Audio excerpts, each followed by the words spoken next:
Aujourd'hui, on va s'intéresser sur comment mettre les mots de notre texte en valeur.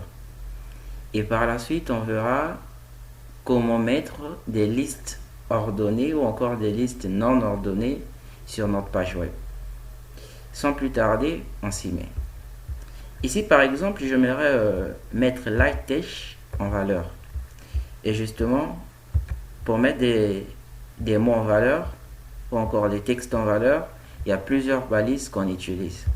Moi, par exemple, pour mettre LightTech en valeur, je vais utiliser une balise qu'on appelle la balise marked. Ici, j'ai utilisé la balise mark. Ça commence par mark et ça se termine par /mark. Je vais sauvegarder donc ce code et essayer de voir ce que ça donne sur le navigateur. Et justement ici, quand j'essaye de voir, ça m'a surligné LightTech en jaune. Et justement, ça signifie que LightTech est plus important que le reste du texte. Il y a encore une autre balise que je vais vous montrer. C'est la balise EM. On va mettre tutoriel dans la balise EM.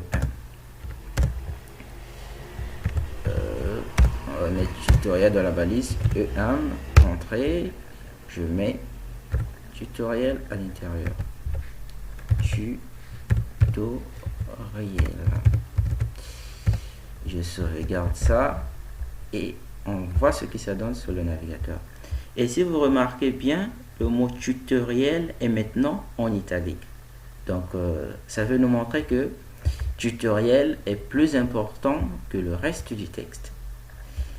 Et pour mettre aussi quelque chose encore en valeur, toujours des mots ou encore des textes, on utilise la balise strong. Par exemple, j'aimerais mettre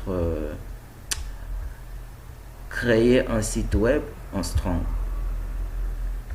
Je copie ça, j'enlève, j'écris strong, entrée et je colle, je sauvegarde et je vois ce que ça donne sur mon navigateur. Et justement, si vous l'avez remarqué, strong est maintenant en gras. Donc ça prouve que ce texte aussi est en valeur. Donc c'est plus important que les autres mots du texte. Donc c'est un peu ça.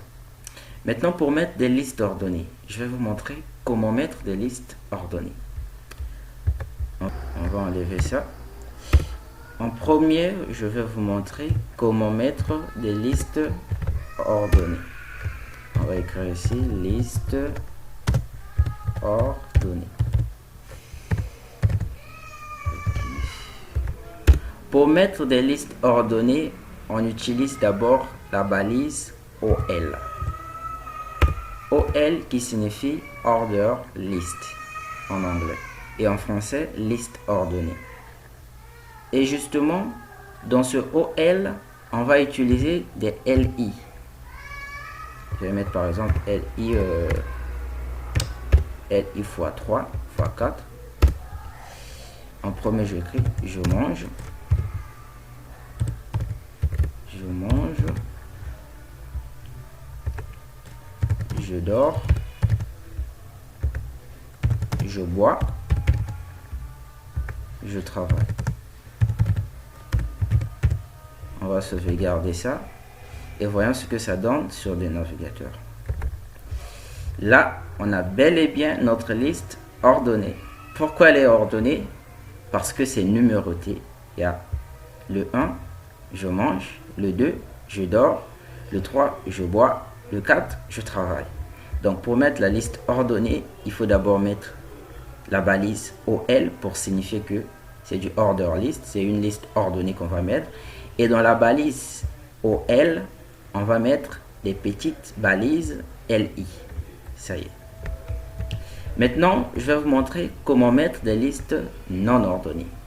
Pour mettre des listes non ordonnées, cette fois-ci, on va utiliser le UL, under list. C'est-à-dire, en anglais, under list, en français, liste non ordonnée.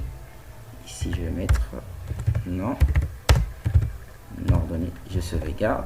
Et voyons ce que ça va nous donner sur le navigateur.